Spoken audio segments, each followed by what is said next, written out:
এরই মধ্যে দেশের 28টি জেলায় ছড়িয়ে পড়েছে রাসেলস ভাইপারের উপদ্রব, যা আরো বেশি চিন্তার কারণ হয়ে দাঁড়িয়েছে। তাই এই সব মারতে পারলে 50,000 টাকা পুরস্কারের ঘোষণাও দেওয়া হয়েছে। আরো জানাচ্ছেন এসআই রাজ।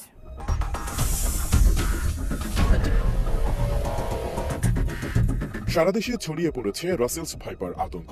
এটি একটি বিষধর সাপ। সরকারের ভেনম রিসার্চ সেন্টারের তথ্য বলছে, পদ্মা নদীর তীরবর্তী জেলাগুলোতে এই সাপ বেশি ছড়াচ্ছে। সাপটিকে আতঙ্ক হিসেবে না দেখে সতর্ক থাকার আহ্বান জানিয়েছে বন্যপ্রাণী অধিদপ্তর। একসময় এই সাপ রাজশাহী ও চাঁপাইনবাবগঞ্জ অঞ্চলে বেশি দেখা গেলেও বর্তমানে পদ্মা তীরবর্তী কয়েকটি জেলা ও চরাঞ্চলে ছড়িয়ে পড়েছে এর উপদ্রব। উপকূলীয় জেলা পটুয়াখালী ও দ্বীপ জেলা ভোলাতেও এর দেখা মিলেছে। গেল 2 সপ্তাহে এ সাপের কামড়ে মারাও গেছেন কয়েকজন। পৃথিবীতে বিষধর সাপ হিসেবে রাসেলস